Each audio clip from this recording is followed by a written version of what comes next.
Capsule 1. C'est une série de 3 capsules en lien avec l'anxiété en milieu de travail. Bonjour, je me présente Annie Roy. Je suis infirmière diplômée depuis 2004.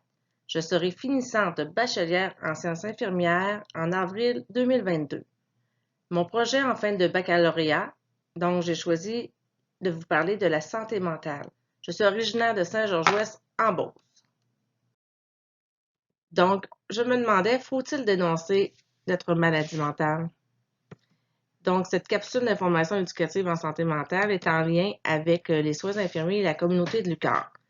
Donc, c'est moi, Annie Roy, qui a conçu la capsule. Alors, le déroulement de la capsule, nous allons recouvrir à des stratégies de dénonciation. Donc, j'ai sorti quelques statistiques. On dit que selon le réseau de recherche de santé des populations du Québec, il y aurait une personne sur 3 qui serait affectée par les troubles mentaux au courant de sa vie. Selon l'Organisation mondiale de la santé mentale se définit comme un état de bien-être permettant à chacun de reconnaître ses propres capacités, de se réaliser, de surmonter les tensions normales de la vie, d'accomplir un travail productif et fructueux et de contribuer à la vie en communauté. D'autres statistiques, selon l'étude sur la charge mondiale de morbidité, les troubles mentaux représentent au moins 14 % des années de vie perdues en raison d'une incapacité depuis 1990. Les troubles dépressifs majeurs et les troubles anxieux figurent parmi les principales causes de morbidité. Et on estime que ces troubles sont associés au moins à 12 milliards de jours de perte de productivité par année, ce qui correspond à un coût d'environ de 925 millions de dollars américains. Les statistiques Canada. Problèmes de santé mentale et de troubles mentaux. Qu'est-ce qui les distingue? La santé mentale, les problèmes, ça correspond à des perturbations qui interfèrent avec le fonctionnement habituel de la personne, ainsi qu'à des symptômes qui apparentent à ceux liés aux troubles mentaux, tout en étant moins importants et d'une durée plus courte. Et le trouble mental, c'est des affections cliniquement significatives qui se caractérisent par le changement de mode de la pensée, de l'humeur, des affects, du comportement associé à une détresse psychique ou à une altération des fonctions mentales. Il y a des maladies mentales permanentes comme la schizophrénie, la maladie affective bipolaire, et des maladies mentales non permanentes, la dépression postpartum ou de l'anxiété.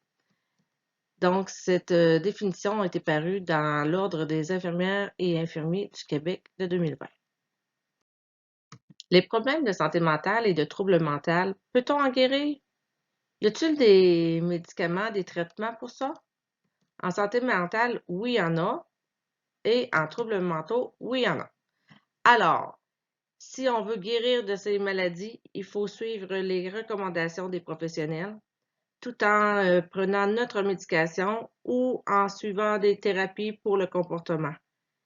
Puis, il y a des spécialistes, travailleurs sociaux, psychologues, psychiatres, médecins de famille qui peuvent nous aider. On n'est pas tout seul. Les signes et symptômes de l'anxiété. Il y a des physiques et il y a des psychologiques. On va commencer par les physiques. Donc, ça peut être des sentiments de crainte, une diminution de sommeil, de la fatigue, qui est le plus souvent. Des céphaliques, c'est des maux de tête, on l'appelle. Des palpitations cardiaques, de la tachycardie, donc ça, c'est le pouls qui va plus rapidement. On a des étourdissements, des vertiges qu'on pourrait avoir. Au niveau du système digestif, on pourrait avoir la nausée, mal de cœur, les diarrhées. On pourrait avoir des transpirations, des bouffées de chaleur, des frissons, des engourdissements, des picotements et des tremblements avec atteinte musculaire. Et psychologique, il y a des sentiments d'irréalité et des pertes de contrôle. Il y a des difficultés à se concentrer. Puis on pourrait aussi avoir des sentiments d'inquiétude et peur de mourir. Pour l'anxiété, on va noter qu'il y a 4 stades d'anxiété. Il y a le stade léger, modéré, grave et de panique. Et il y a 3 réactions qu'on pourrait associer à l'anxiété. Des réactions psychologiques, cognitives, perceptives et émotionnelles comportementales. Donc ici, je vous ai fait un beau petit tableau là, qu'on voit la réaction de l'anxiété et les stades d'anxiété qui se croisent. Donc, au niveau léger, on peut avoir le physiologique, là, des signes vitaux normaux, les pupilles sont normales. Cognitif, la pensée est souvent dispensée. Et la voix est calme, un sentiment encore de confort et de sécurité. Au niveau modéré, nos signes vitaux augmentent, on est plus tendu, notre champ visuel est rétréci, on a des problèmes d'apprentissage, mais on a un petit plein d'énergie, puis on est comme un sentiment d'affronter des défis. Quand on a un stade d'anxiété grave, nos signes vitaux sont très augmentés. Là, on a des signes de chaleur, bouche sèche, miction, c'est l'urine, on peut avoir plus d'urine, de diarrhée, des dimitions auditives, puis on est tendu. Au niveau cognitif, le champ visuel est rétréci. Puis au niveau du temps, le temps va plus vite ou est plus lent. Et émotionnel, on est plus agité, on bouge plus, puis nos mouvements des yeux peuvent être plus augmentés ou on a un regard fixe. Et quand on est en panique, d'anxiété, de panique, on a les mêmes symptômes que le grave, mais on pourrait être un petit peu plus pâle au niveau du visage, puis on pourrait avoir un petit sentiment d'hypotension, comme si on voudrait perdre connaissance, là. Alors, cognitive, on pourrait avoir très peu de pensée logique, puis émotionnelle, on perd totalement la maîtrise de soi. Ensuite, mais où qu'on se réfère quand on a selon le stade d'anxiété, qu'est-ce qu'on doit faire? Où on doit consulter? Donc, c'est la liste des références pour une consultation. En situation d'urgence et non urgente. En urgence, on pourrait avoir des ressources téléphoniques 1-866 appels, on pourrait appeler là. On pourrait appeler Info Santé numéro 2 qui est la détresse psychologique. Aussi l'urgence psychiatrique, mais c'est comme l'urgence de Saint-Georges dans le fond, là. Et aussi, on pourrait aller en urgence, appeler son médecin de famille si vous avez un accès assez rapidement. Et on pourrait faire appel à l'IPSPM, puis l'IPSPL, c'est des infirmiers praticiens. SM, santé mentale, puis PL, c'est les premières lignes.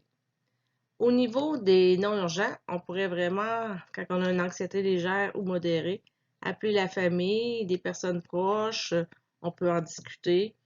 On pourrait faire appel à des ressources des sites Internet. On peut aller voir sur Internet qu'il y a plein de documentation, d'informations, comme le rappel, Revive, suicide.ca. On pourrait appeler aussi InfoSanté. On fait le numéro 2, quand on appelle 811 numéro 2.